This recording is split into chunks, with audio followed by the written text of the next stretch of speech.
এই যে আসছে না গুরু পূর্ণিমা, ব্যাস পূজা, মায়েরা আমি অধম কীর্তনিয়া বলে যাই, গুরুদেব তো সেবা করবে, গুরুদেব তো ভজন করবে, কিন্তু সবার আগে বড় গুরু তো যে যার ঘরের বাবা মা।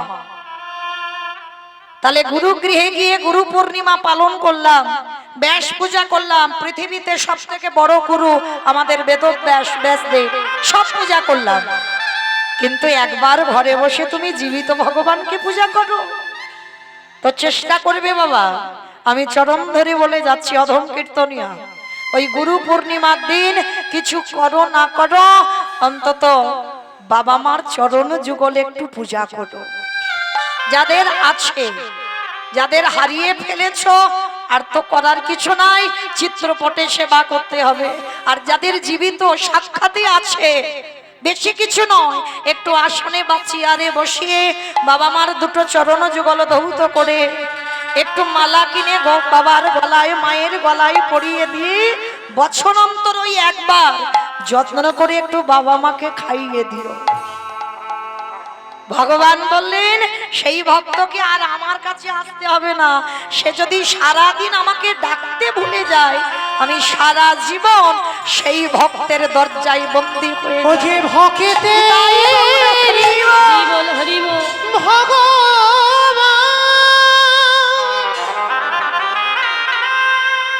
ও যে ভক্ত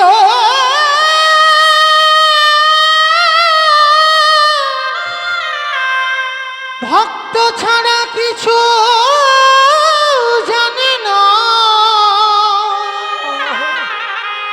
তাই তো যুগে যুগে ও যে ভক্তের কাছে ছুটে আসে। ওরে কলিরজি, তোদের বাড়িতে যদি গুরুজন আসে, তোদের বাড়িতে যদি সাধুগুরু বৈষ্ণব আসে, সবার আগে চেষ্টা করবি নিজের হাতে চরণ যুগলে ধৌত করতে। হরি বল, হরি বল। আমরা এগুলার মানি না বাবা, বিশ্বাস করতে চাই না। কেন জানো? যতই টিভি সিরিয়াল দেখি আর তাদের মতো আচরণ আমাদের হয়ে যায়। কিন্তু আগেকার দিনে আমার ঠাকুমাদের দেখতাম, বাড়িতে যদি বয়স্ক লোক আসতো সবার আগে পা ধোবার ব্যবস্থা। তো আমার মতো অধম কীর্তনিয়া মা, আমি কারোর জ্ঞান দিচ্ছি না, এই নিয়মগুলো আছে, কেউ মানে আর কেউ মানে না। আমি একটু মনে করাতে এসেছি, কাউকে জ্ঞান দিতে নয়। যদি এই অধম কীর্তনিয়ার কথা কারণ মনে থাকে, চেষ্টা করবেন মা, বাড়িতে যদি গুরুজন আসে, বাড়িতে যদি সাধুগুরু বৈষ্ণব আসে, বছর অন্তর গুরুদেব যদি আসে, সবার আগে চেষ্টা করবেন নিজের হাতে তাদের চরণ যুগল ধৌত করে দিতে। অনেক অনেক মায়েরা প্রশ্ন করবেন, মৌমিতা যদি আমার গুরুদেব দেহ রেখেছেন, গুরুদেব তো আর নেই, সাধুগুরু বৈষ্ণব পাই না, তাহলে কি করব? তাদের জন্য ব্যবস্থা করে রেখেছে ভগবান। যাদের ঘরে সাধুগুরু বৈষ্ণব বছর অন্তর যায় না, গুরুদেব বছর অন্তর যায় না, তারা কি করবে জানো? আমার কথা নয়, আমার ভগবানের কথা। যে যার ঘরের বাবা মা তো আছে, যে যার ঘরের শ্বশুর শাশুড়ি তো আছে, যাদের আছে, যারা হারিয়ে ফেলেছ আর তো 1000 দিন মাথা ঠুকলেও পাবে না, কিন্তু যাদের আছে একটু যত্ন করে আঁকলে রেখে দিও মা, একটু যত্ন করে রেখে দিও। দুটো চরণ খুব মূল্যবান। এটা আমার কথা নয় বাবা, আমি বলছি না, ভগবান কৃষ্ণ ভাগবতে সুদামাকে বলেছিল, সুদামা এই পৃথিবীতে সব থেকে বড় গুরু তো যে যার ঘরের বাবা মা, তারপরে গুরু হবে শিক্ষা গুরু, দীক্ষা গুরু, তারপরে গুরু হলাম আমি ভগবান। মায়েরা একটা কথা মনে রেখে দিও, নবদ্বীপ যেতে হবে না, বৃন্দাবন যেতে হবে না, হরিদ্বার, দক্ষিণ ভারত, পশ্চিম ভারত, কুম্ভ মেলায় কোথাও যেতে হবে না, যদি তুমি বছর অন্তরে জীবিত ভগবানকে পূজা দিতে পারো। বছরে একবার। আমি বলছি না যে রোজ রোজ বাবা মার পা ধোবাও, রোজ রোজ জীবিত ভগবান পুজো করো। রোজ রোজ কেন করবে? যেমন বছর অন্তর দুর্গা পূজা হয়, বছর অন্তর যেমন রথযাত্রা হয়, সমস্ত পূজা অর্চনা হচ্ছে। তাহলে কলির জীবকে ভগবান শেখালো পাথরের মূর্তি সেবা করো, মাটির মূর্তি সেবা করো, কিন্তু কোনোদিন জীবিত মূর্তি সেবা করেছ? আর জীবিত মূর্তি হলো যে যার ঘরের বাবা মা। আর ভগবানকে পেতে গেলে সবার আগে পিতামাতার চরণ সেবা করো। অনেক অনেক ভক্ত আমাকে প্রশ্ন করে বাচ্চাদের কি করে কৃষ্ণ ভক্ত করাবো। আমি একটাই কথা বলে যাব, বাবা, কৃষ্ণ ভক্ত করাতে তোমার হবে না। ওই একদিন থেকে 5 বছর পর্যন্ত তুমি সন্তানকে ভালোবাসো, তুমি সন্তানকে স্নেহ করো, আর 5 বছরের পর থেকে তাদেরকে শেখাও যে কি করে বাবা মাকে সেবা করতে হয়। যদি এটা করতে পারো তাহলে তোমাকে ছেলেকে কৃষ্ণ ভক্ত করতে হবে না, স্বয়ং ভগবান তোমার দরজায় সারা জীবন বন্দী থাকবে। নিতাই গৌর প্রেমানন্দে হরি বল, হরি বল। তাহলে মনে রাখতে হবে বাবা, বছরান্তর একবার। কি গো মায়েরা, সন্তান সেই হয় যে বাবা মার অবর্তমানে বাবা মার ক্রিয়াকর্মগুলো ঠিক ঠিক পালন করে। এই যেমন আমার কমিটি দাদা ভাইরা যুক্ত আছে এখন, যারা পরবর্তীতে ওদের সন্তানরা যদি এই যজ্ঞানুষ্ঠানে যুক্ত থাকতে পারে, তবেই তুমি সেই সন্তান জন্ম দিয়ে তোমার সার্থকতা হবে। হ্যাঁ, সন্তান এমনি এমনি জন্ম দেওয়া নয় মা, চাইতে হয়। আমরা তো চাইতে শিখিনি কোনোদিন। হ্যাঁ, বার নেই, ব্রত নেই, তিথি নেই, সময় নেই, সন্তান গর্ভে ধারণ করলাম। তাহলে কি সে সন্তান কৃষ্ণ ভক্ত হবে? সে সন্তান তো বাবা অসুরদের মতো হবে। সে সন্তান কোনোদিন দেবত্ব অর্জন করবে না।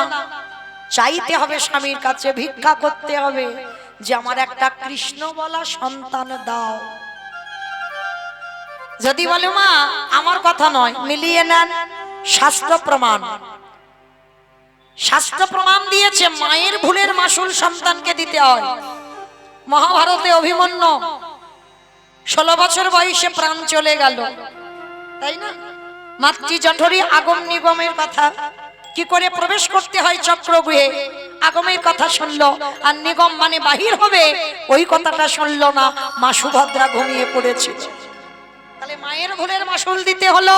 গর্ভে সন্তান থাকলে মায়ের আচরণ যেমন সন্তান ঠিক তেমন হয়, মার চলাফেরা যেমন হবে, সন্তান পরবর্তীতে জন্মগ্রহণ করে সন্তান সেই পথে ধাবিত হবে, হতে বাধ্য।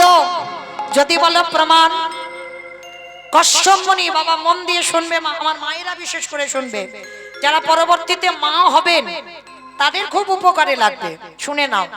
কশ্যপ মুনির 4টে স্ত্রী ছিল, দিতি, অদিতি, কদ্রু, বিনতা, এরা পাট রানী। কশ্যপ মুনির আরো স্ত্রী ছিল, কিন্তু এরা হচ্ছে প্রধানা। দিতি, অদিতি, কদ্রু, বিনতা, 4টে স্ত্রী। তার 4টে স্ত্রীকে বাবা রেখে 12 বছর তপস্যায় গিয়েছিল কশ্যপ মুনি। তা 12 বছর তপস্যায় গিয়ে যখন ধ্যানস্থ ছিল কশ্যপ মুনি, 12 বছর পর 4টে স্ত্রী বাড়িতে বসে বসে কাঁদছে। কেন? স্বামীর জন্য নয়। নারী জীবনে সব সুখ থাকে, একটা সুখ যদি তার জীবনে না থাকে তাকে সারা জীবন কাঁদতে হয়। বলো তোমাকে সন্তানের সুখ, বেশ সন্তানের সুখ, ওটার জন্য প্রতিটা নারী কাঁদে। তার 4টে স্ত্রী কাঁদছে, ওদিকে তপস্যায় ব্যাঘাত হচ্ছে। কশ্যপ মুনি বাড়িতে এসে দিতি, অদিতি, কদ্রু, বিনতাকে ডেকে বলছে, এই যে শোনো শোনো, আমার কাছে শোনো, এরকম করে পাগলিনীর মতো কান্নাকাটি বাঁধিয়ে দিয়েছো কেন? আমার তপস্যায় ব্যাঘাত হচ্ছে, বলো তোমরা কাঁদছো কেন? কি চাও আমার কাছে? কি অসুখে রেখেছি তোমাদের? 4টে স্ত্রী বলে উঠল, আমরা সন্তানের জননী হতে চাই। কশ্যপ মুনি হেসে বলল, দেখো আমি যোগী পুরুষ, আমি কারোর ঔরসজাত সন্তান দিতে পারবো না, তবে আমি দেব। তখনকার দিনে সাধন ভজন আর এখনকার দিনে জগৎ আলাদা বাবা। তা কশ্যপমুনি বলছে যাও সন্তান তোমরা পাবে, তোমরা যে যেমন সন্তান চাইবে তাকে আমি তেমন সন্তান দেব। যাও তোমরা চারজনে স্নান করে এসো, স্নান করে শুদ্ধ বস্ত্র পরিধান করে আমার কাছে আসবে, আমার কাছে এলে যে যেমন সন্তান চাইবে আমি তাকে তেমন সন্তান দেব।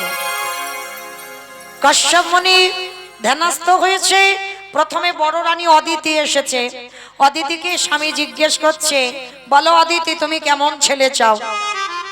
অদিতি বলছে, স্বামী সন্তান যদি দিতে হয় এমন সন্তান দাও যার জন্য যেন আমার জগৎ জোড়ার নাম ডাক হয়। যেই না বলেছে জগৎ জোড়ার নাম ডাক হয়, আশীর্বাদ দিলাম তোমার গর্ভে যারা যারা আসবে তারা হবে সবাই স্বর্গেই এক একটা দেবতা। দেবতাদের মা হলো অদিতি। ভালো করে শুনবেন মা, কাজে লাগবে। তাহলে বড় রানীর নামা হয়ে গেল। এইবার মেজ রানীকে ডাকছে, মেজ রানী এদিকে এসো, বলো তুমি কেমন ছেলে চাও? আর দেখবেন বাবা, একটা পুরুষকে হিংসে করে না, একটা নারী নারীকেই করে, বাস্তব দেখবেন। তা এইবার যেই না মেজ রানীকে ডেকেছে, মেজ রানী তো রেগে লাল হয়ে আছে। আমি আর কি চাইবো বলো? বড়দিদির তো ভালোটা তো আগে দিয়ে দিলে, আমার ভাগে আর কিছু আছে? আরে বাবা তুমি অত রেগে যাচ্ছ কেন? আমি তো বলেছি যে যেমন চাইবে তাকে তেমন সন্তান দেব। ঠিক আছে, তাহলে বড়দিদি যখন ভালোটা নিয়ে নিল, আমার গর্ভে এমন সন্তান দাও যেন বড়দিদির ছেলে থেকে আমার ছেলেরা যেন দ্বিগুণ শক্তিশালী হয়। কশ্যপ মুনি শোনার সঙ্গে সঙ্গে চমকে উঠেছে। হ্যাঁ গো, তুমি এক নারীর হিংসায় জর্জরিত হয়ে শক্তিশালী ছেলে চাইছো? বলে হ্যাঁ, বড়দিদির ছেলে থেকে আমার ছেলে যেন আরো বীর হয়। আশীর্বাদ দিলাম, তোমার চাওয়াকে আমি সম্মান জানালাম। তোমার গর্ভে যারা আসবে তারা হবে সবাই এক একটা অসুর। দিতির গর্ভে যারা এসেছিল স্বর্গে এক একটা অসুর। মানে মহালয়ের যে বাবা যুদ্ধটা দেখো, ওই যে অসুর আর দেবতাদের যুদ্ধ হয়, ওরা অন্য কেউ নয়, সব ভাই ভাই। মাগুলো আলাদা, বাবা একটা। তাহলে গন্ডগোলটা কিসের হচ্ছে? বাবার মায়ের। ভালো করে বোঝো, চাওয়ার ভুল। তাহলে দুজন চেয়ে নিল। এইবার 3 নম্বরের রানীটা তো সে রেগে লাল হয়ে আছে। সেজ রানীকে ডাক দিল, কত্র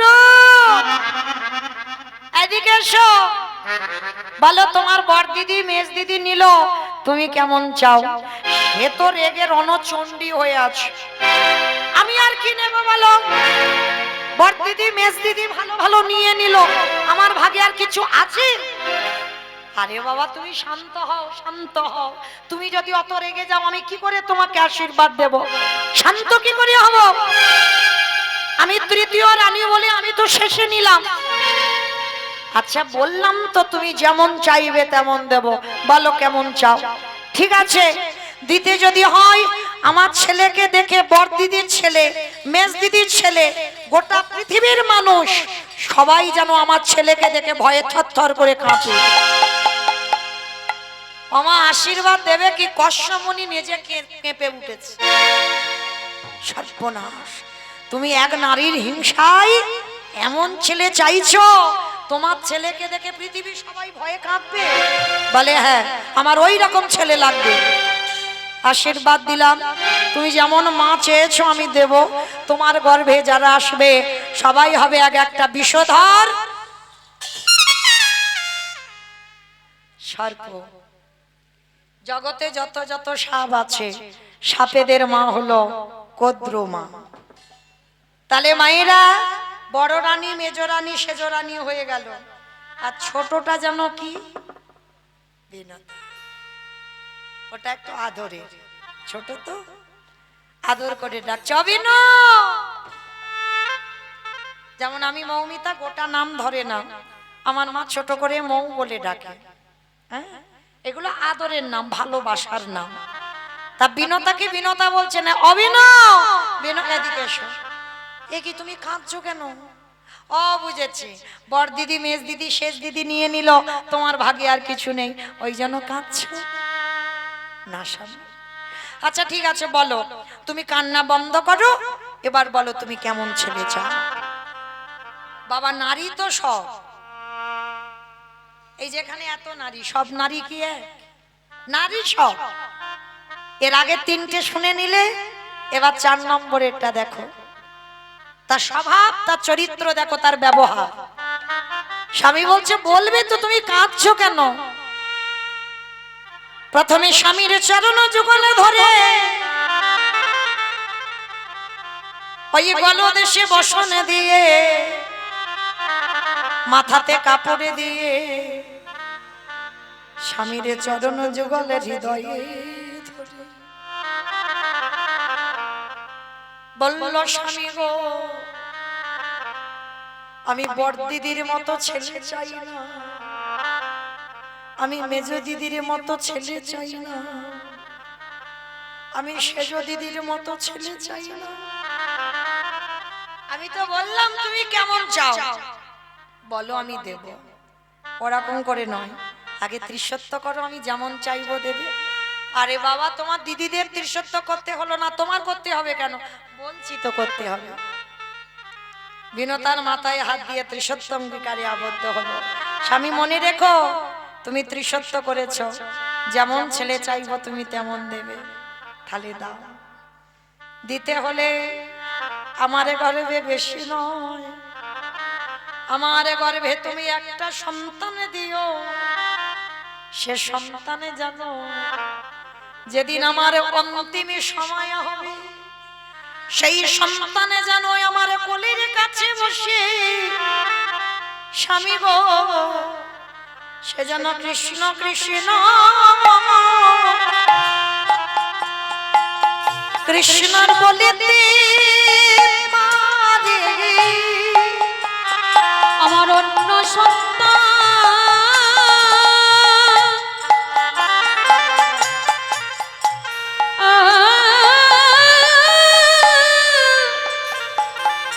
আমার অন্য সন্তান চাই না স্বামী, একটা কৃষ্ণ বলা সন্তান, সন্তানে দাও হি আমায়। কষ্টমণি সোনার সঙ্গে সঙ্গে ওই বিনোদাকে বুকে ধরে বলল, বিনু গো তুমি তো আমার বউ নয়, তুমি তো আমার স্ত্রী নও, তুমি হলে আমার সহধর্মিণী, যে আমারে ভজনের রাজ্যে সাহায্য করে। তাই আমি যদি তোমার সেই হতভাগা স্বামী হই, তোমার মাথায় খাদ দিয়ে আমি আশীর্বাদ দিয়ে দিলাম, তুমি বেশি নয় 2টো সন্তানের জননী হবে। একটা হবে অরুণ পাখি, আরে একটা হবে গরুর পাখি। ওই অরুণ পাখি হলো সূর্য দেবের বাহন, আরে গরুর পাখি হবে বিষ্ণু দেবের বাহন। শুধু তোমার ওই গরুর কৃষ্ণ নাম করবে না, তোমার গরুর কি করবে জানো? ওই ভগবানকে কাঁধে নিয়ে বেড়াবে। আমি এই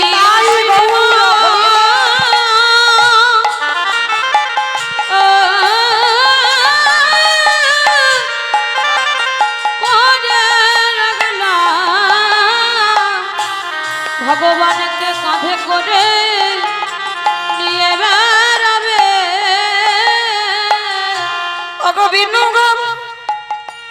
তোমার মতো ঘটনি, তোমার মতো সহধর্মিণী যেন জনমে জনমে পায়।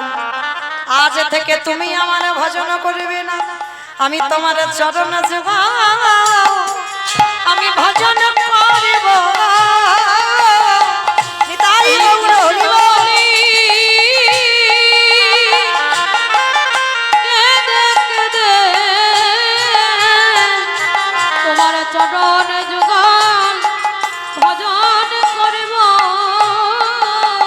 আস্তে। তাহলে মায়েরা কি বুঝলেন? নারী তো সবাই, স্ত্রী তো সবাই, বউ তো সবাই, সহধর্মিনী কজন হয়? এই এতগুলো নারী বসে আছি, একটা মিলবে কি তা সন্দেহ, পাওয়া যায় না। সহধর্মিনী, স্বামী অসৎ পথে চলে যাবে, তাকে যদি সৎ পথে আনতে পারো, কৃষ্ণ ভজনের পথে ঠেলে দিতে পারো, তবেই হবে তুমি সহধর্মিনী। তাহলে এইভাবে সন্তান চাইতে হবে। আর মনে রাখতে হবে বাবা, নারী ভোগের নয়, নারী ভজনের, নারী সাধনের।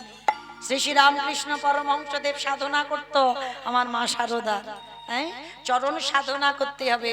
আর দেখেন, চণ্ডী ঠাকুর রামের চরণ ভজন করে পেয়ে গেল গোবিন্দ চরণ, বিল্ল মঙ্গল চিন্তামণির চরণ ভজন করে পেয়ে গেল গোবিন্দ চরণ, জয়দেব গোস্বামী মা পদ্মাবতীর চরণ সেবা করে পেয়ে গেল গোবিন্দ চরণ।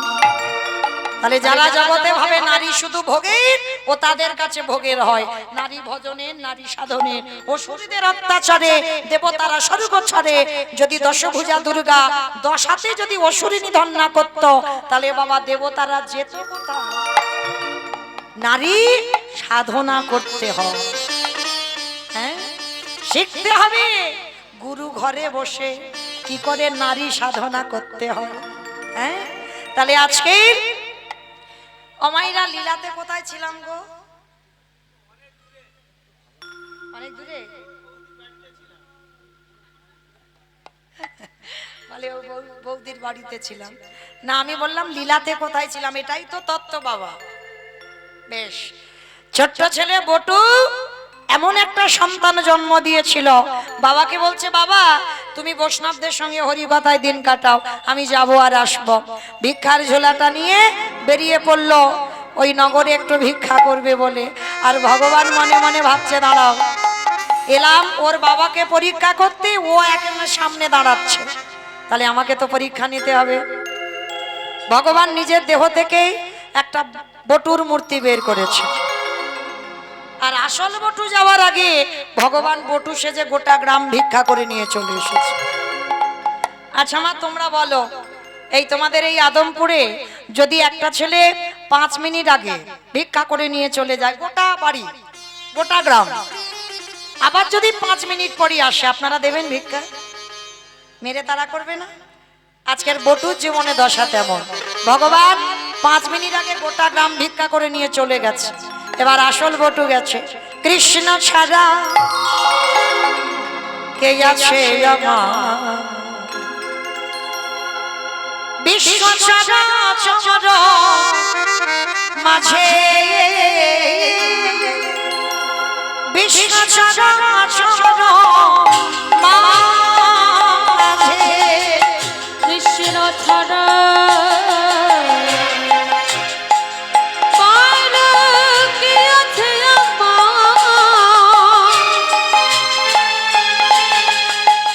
বিশ্ব চরাচর মাঝে,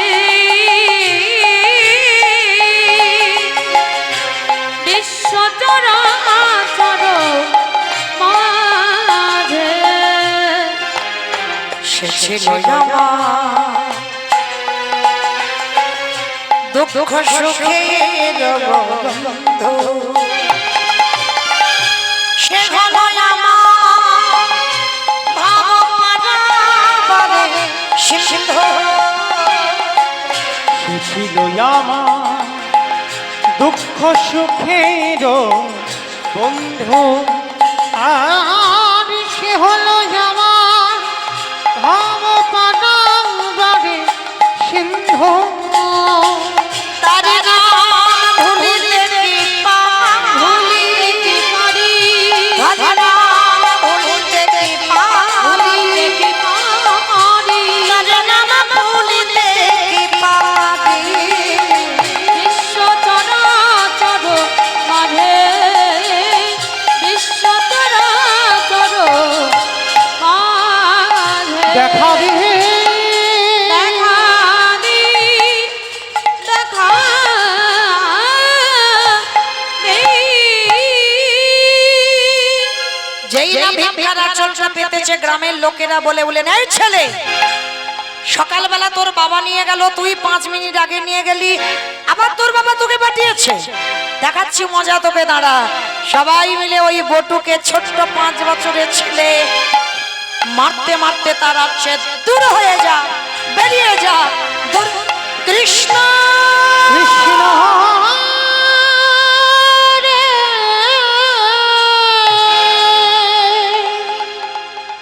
এত মারা মেরেছে, ছেলেটার সর্বঙ্গ দিয়ে রক্ত ঝরে ঝরে পড়ছে।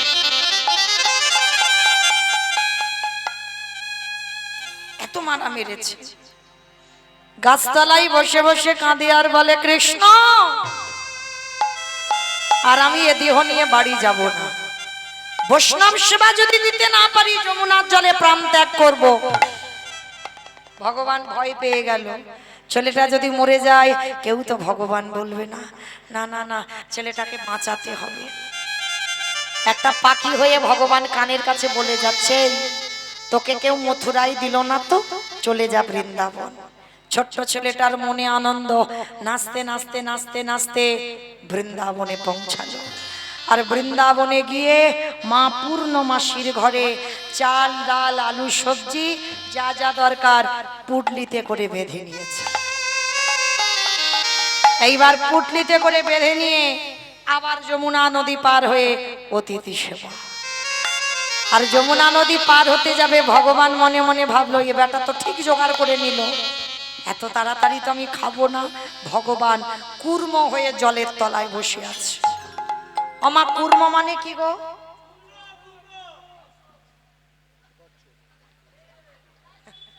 কচ্ছপ। কুর্ম মানে কচ্ছপ। তা আজকে লীলাতে ভগবান কচ্ছপ হয়ে জলের তলায় বসে আছে। আর ছেলেটা তো জানে না, নাচতে নাচতে নাচতে নাচতে কচ্ছপের পিঠে পা। আমা কচ্ছপ দেখেছো? কাছিম, বেশ। অনেকে কাছিম বলে, অনেকে কচ্ছপ। আমরা কচ্ছপই বলি, আবার অনেকে কাছিমই বলে। তো মাইরা ওই কচ্ছপ টচ্ছপ খাওটাও নাকি? খায় না তো? অনেকে খায়। বেশ বেশ। কেন খায় না? অনেকে বলে ভগবান একবার কচ্ছপ হয়েছিল তো ওই জন্য খেতে নেই। আর এটা তো জানো, ভগবান অবতারে প্রথমে তো মাছ হয়েছিল, মাছও তো খেতে নেই। খাও না তো? না না, খায় না। রাধে, খাও খাও, আমি নিষেধ করছি না। কারণ যার যখন কৃপা হবে বাবা, আমি বললে কি আর না বললে কি, খাও, আমি নিষেধ করছি না। মন চাইবে যতদিন আহার করো, প্রয়োজন সবটাই। যখন যার কৃপা হবে বাবা ছেড়ে দেবে, আমি বলবো কেন? আমি বললে বা কি হবে? তো যাই হোক, তো তবে কিন্তু একটা কথা মনে রাখতে হবে, ভগবানের কাছে আরতিটা জানাতে হবে যে ঠাকুর, আমি যেটা পাবো সেটা যেন তোমাকে দিয়ে পেতে পারি, এটা বলতে পারি। আর এইটা বলতে বলতে দেখবে তোমার দেহ থেকে লালসাগুলো চলে যাবে। যে সেই রবিবার এলে মাছ মাংস রান্না করে খেতে হবে, এইটা বাবা আর থাকবে না জিহ্বায়, লালসা চলে যায়। কেন? কলির মানুষ অন্নগত প্রাণ, কোন রকমে বাঁচাতে হবে। একটু আলু সিদ্ধ অন্ন হলেই মোটামুটি হয়ে যাবে, যে ভালো ভালো রান্না করতে হবে, তারপর এগুলো থাকবে না। তাহলে চলো, ভগবান কুর্ম হয়েছে আর জানে না তো, নাচতে নাচতে বটু কি করেছে বাবা, একেবারে কচ্ছপের পিঠে পা। আর যেই পিঠে পা দিল, পাটা পিছলে একেবারে যমুনার জল। আর যেই যমুনার জলে পড়ে গেল, মাথা থেকে চাল ডালের পুটলিটা পড়ে গেল, আর তো পাবে না। ও তো ভগবান ওদেরই বাড়িতে বসে সব খেয়ে ফেলেছে। যখনই পড়ে গেল, ছেলেটা আকুল প্রাণে খুঁজে বেড়াচ্ছে, চাল ডালটা গেল কোথায়, খুঁজতে পারছে না। আর যখন খুঁজে পাচ্ছে না, রেগে গিয়ে বলল, ঠিক আছে মা, তোর যখন এত লোভ, তোর যখন এত লালসা, এবার আমার জীবনটাকে তোর খেতে হবে।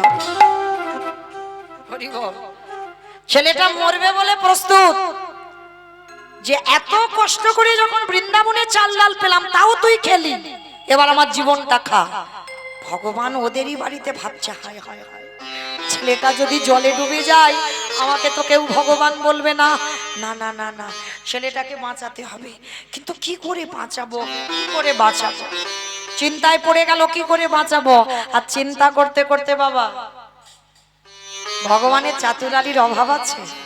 ওরই বাবাকে ডেকেছে, হে মুনিব, ছেলেটা কখন ভিক্ষায় গেল এখনো আসছে না, তুমি বাবা হয়ে একবার খোঁজ খবর নেবে না? বাবা মনে মনে করছে তাই তো, ছেলেটা তো এত দেরি হওয়ার কথা নয়। ছুটতে ছুটতে বাবা যমুনার ঘাটে গেছে। খোকা, এই খোকা, সর্বনাশ, সাঁতার জানিস না তুই? অত দূরে গেছিস, আগে চলে আয়, আগে ওঠ। বাবা মরা হলো না, কারণ মরি বললে তো মরা নয়। কি গো মা, মরি বললে মরা? এই আমি মৌমিতা, আমি যদি বলি বাবা আমার বড্ড কষ্ট হচ্ছে, এবার মরে যাবো, পারবো মরতে?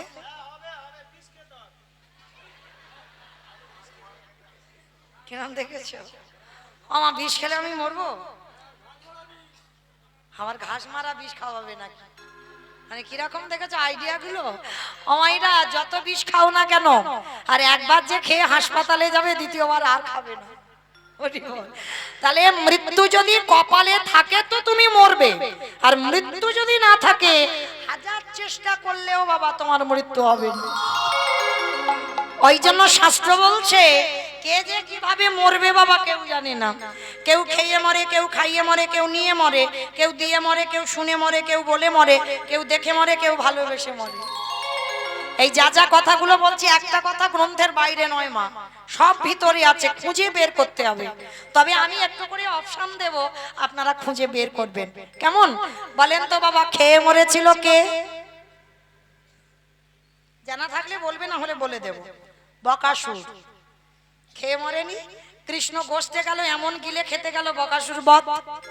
আর পরেরটা সবাই বলবে, তবে একটু ভাবতে হবে। খাইয়ে মরেছিল কে? জানি তো পারবে। পুতনা স্তনে বিষ মাখালো কালকুট, আর এমন করে টান দিল পুতনা বধ।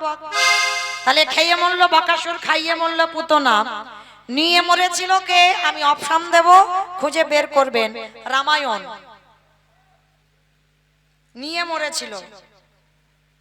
একটু ভাবো, আমি শুধু একা ভাববো? তাহলে কীর্তন শুনে লাভ কি হলো? রাবণ, রাবণ সীতামাকে নিল, 1 লক্ষ ছেলে আর 1.25 লক্ষ নাতি, বংশে বাতি দেওয়ার মতো কেউ ছিল না। তাহলে খেয়ে মরলো, খাইয়ে মরলো, নিয়ে মরলো, দিয়ে মরেছিল কে? অপশন মহাভারত। কর্ণ কবচ কুণ্ডল দিল, ওই জন্য তো কর্ণ বধ হলো, না হলে বধ হতো না। তাহলে খেয়ে মরলো, খাইয়ে মরলো, নিয়ে মরলো, দিয়ে মরলো, শুনে মরেছিল কে? মহাভারত। কে? অষ্টগুরু দ্রোণাচার্য। অশ্বত্থামা হতবানি ইহাই আমি সত্য জানি, ইতি গজ পড়ে গেল রানে, ইতি গজ পড়ে গেল রানে। পুত্রের মৃত্যু সংবাদ শুনে মৃত্যু হলো। তাহলে খেয়ে মরলো, খাইয়ে মরলো, নিয়ে মরলো, দিয়ে মরলো, শুনে মরলো। বলে মরেছিল দক্ষ রাজার একটা মেয়ে সতী, দক্ষ যজ্ঞে প্রাণ ত্যাগ করেছিল স্বামী নিন্দা শুনে। তাহলে সতী দেহ ত্যাগ করলো। তাহলে দেখে মরেছিল কে? হিরণ্যকশিপুর। প্রহ্লাদকে হিরণ্যকশিপুর বলেছিল, প্রহ্লাদ তোর হরি কোথায় থাকে? বলে যেদিকে তাকাই বাবা সেদিকে আমার হরি। এই ফটিক স্তম্ভে তোর হরি আছে? বলে আছে। যখনই আঘাত করলো, ফটিক স্তম্ভ থেকে দেহটা মানুষ আর মুখটা পশু নিয়ে বার হলো। আমা কোন ঠাকুর? গণেশ ঠাকুর, গণেশ ঠাকুর। গণেশ ঠাকুর।